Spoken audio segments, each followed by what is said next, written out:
마키오와 아사는 부모님의 집을 정리하러 방문합니다. 제가 저번 영상에서 이 작품은 단절을 가장 따스하게 그려내는 애니라는 말을 했는데, 그만큼 이 작품은 특히 둘의 단절을 나타내는 경계선 구도가 중요하게 쓰이고, 이런 장면 하나하나도 눈여겨봐 주시면 좋습니다. 이 엘리베이터 장면도 둘 사이에 경계선이 놓여있고, 사실 이 장면은 경계선 이전에 둘 다 갇힌 구도로 연출되고 있죠. 아사와 마키오 둘 다 뭔가에 갇혀있는 사람들인데, 둘 모두와 관련이 있는 이 집에서는 그런 구도가 더 적나라하게 드러나고 있습니다.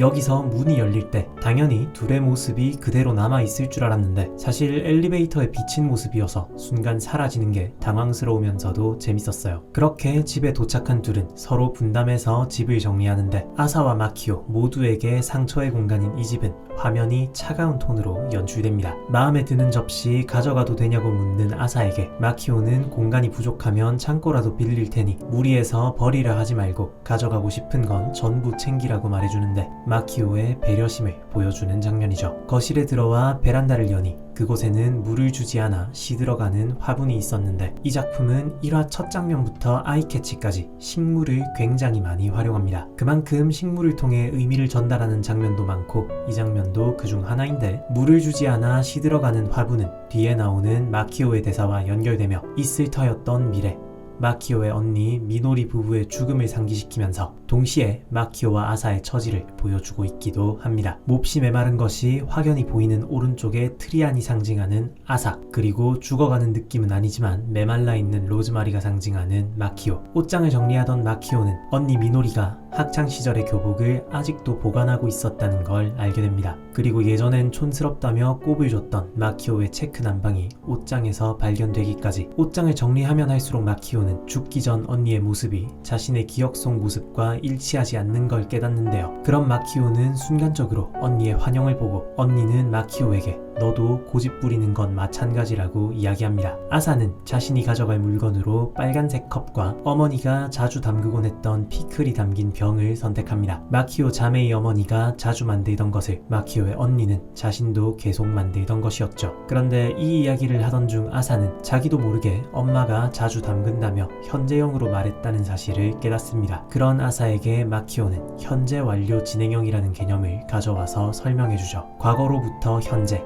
그리고 조금 뒤에 미래까지 이어지는 시제. 어떤 책을 읽고 있다고 이야기할 때 I'm reading이 아니라 I have been reading을 사용하듯, 지금 아사는 You have been thinking of them, 즉 사고 시점에서부터 계속 부모님을 생각하고 있으며, 일견 상처를 극복한 듯 보이지만 여전히 그날의 사건을 끊어내어 과거로 만들지는 못했음을, 그 사실을 자기도 모르게 드러내는 말이었다는 걸 설명해줍니다. 하지만 그것이 자연스러운 현상이며 억지로 끊어내려 할 필요도 없다고 마키오는 말해주죠. 참고로 마키오가 언니에 대해 이야기할 때는 과거도 아니고 과거 완료형입니다. 언니를 손절했다는 사실조차도 과거가 되어버린, 이젠 죽기까지 한 마당에 무슨 짓을 해도 내가 언니를 싫어한다는 사실은 바뀌지 않는다고, 그 사실이 이미 고정되었다고 선언하는 듯한 시제입니다. 아사는 혹시 자기가 엄마 이야기를 하는 게 싫으냐고 물어보는데, 마키오는 아사가 엄마를 어떻게 생각하든 그 감정을 비난할 권리는 누구에게도 없다고 말하지만, 여기서 장면은 언니가 담근 피클병의 그림자에 마키오가 비친, 마치 언니에 대한 과거에 갇혀있는 듯한 모습으로 연출됩니다. 앞에서 언니가 자기 기억 속 모습과는 달랐다는 대사도 그렇고, 아까 너 역시 고집 부리는 건 마찬가지라는 언니의 대사나, 언니는 싫다고 고정해 놓았다는 과거 완료 시제 대사까지, 마키오 역시 과거의 기억 속 자신이 싫어해야 할 언니의 모습이라는 과거에 갇혀있는 인물임을 보여주는 장면이었습니다. 그리고 마키오는 어느 정도 스스로도 그걸 의식하고 있는 걸로 보이죠. 언니의 물건 중 버릴 것들을 갖다 버리면서 마키오는 안녕이라는 말을 2번 합니다.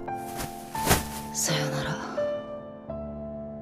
사요나라. 나는 새삼 언니와 손절했고 이별했고 떠나보냈다고 되뇌는 듯한 2번째 안녕. 하지만 과거 완료 시제라는 말까지 쓸 정도로 이미 지나간 일이라면 이제 와서 새삼 안녕이라고 되뇌일 필요도 없겠죠. 하지만 그럼에도 물건을 버리면서 다시 한번 마음을 덜어내고, 화면은 다시 따스한 톤으로 연출됩니다. 아직 슬픔에서 완전히 빠져나오지 못한 아사는 이번에도 도중에 잠들었지만, 하루 또 하루 점점 더 집은 비워지고 언니의 존재의 흔적은 사라지고, 그렇게 부모님의 죽음은 일단은 과거가 됩니다. 시간이 조금 더 지나 아사의 중학교 졸업식 날이 되고 아사는 저번에 라인을 주고받았던 에밀리와 오늘도 연락하는데 졸업식 전에 둘이서 이야기할 게 있다는 것이었죠. 하지만 신발장에서 만난 에밀리는 아사를 보자마자 눈물을 글썽거리고 그 자리에 나타난 담임 선생님 때문에 왜 에밀리가 아사한테 보자고 했는지 이유가 드러나는데 아사 부모님이 돌아가신 이야기를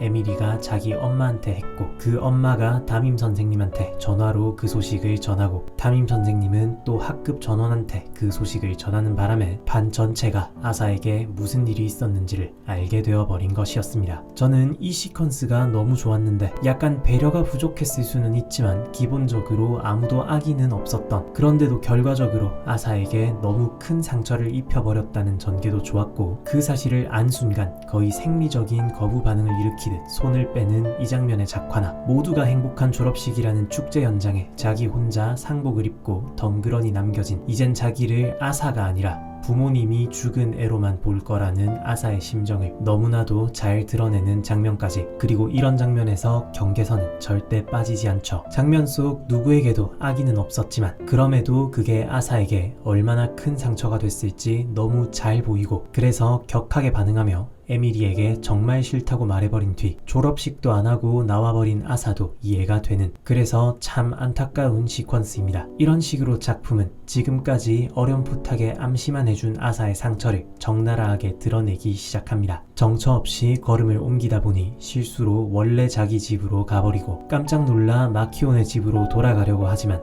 이번에는 어떻게 가는지 길이 기억나지 않고 그렇게 아사는 집까지 돌아가기 위해 마키오를 불러야 했죠. 딱 봐도 무슨 일이 있었다는 게 보이는 아사에게 무슨 일인지 물어봐도 대답해주지 않지만 마키오는 어른답게 집에 가면 우선 족욕부터 하자고 말합니다. 나는 너의 감정과 상관없이 너를 보살펴야 할 책임이 있다. 그러니 집에 가면 우선 족욕부터 하자. 몸이 식으면 생각이 잘 되지 않으니까. 그렇게 돌아가서 족욕을 하는 아사지만 사실 족욕 한 번 한다고 눈 녹듯 자르르 풀릴 감정은 아니죠. 마키오가 다시 한번 무슨 일이 있었는지 물어보지만 이화에서 말한 한창 여릴 나이대의 15살 여자애답게 아사는 남의 일 신경 쓰지 말고 일이나 하라며 톡 쏘아붙이는데, 이런 데서도 작품이 가진 따스한 감성이 잘 드러나는 게 아무리 나름대로 상처를 많이 받았다고는 해도 사실 지금 아사의 행동이 어찌 보면 땡깡이나 다름없는데, 하지만 그런 땡깡 부리는 아사를 결코 과하게 연출해서 비호감으로 만들지 않는다는 것, 이게 지금 잔뜩 화난 아사의 표정입니다. 거의 무슨 나 화났음 하는 것 같은 이 뾰루퉁한 귀여운 표정, 그리고 초반에 짐 정리 때와는 정반대의 이 작품이 원래 가진 포근하고 따스한 톤, 이런 것들이 합쳐져서 아사의 행동들을 참고 봐줄 만한, 그래서 이해할 수 있는 행동들로 만들어주죠. 그리고 마키오는 이번에도 역시 어른입니다. 거둬준 은혜도 모르고 아사가 나한테 신경 꺼라,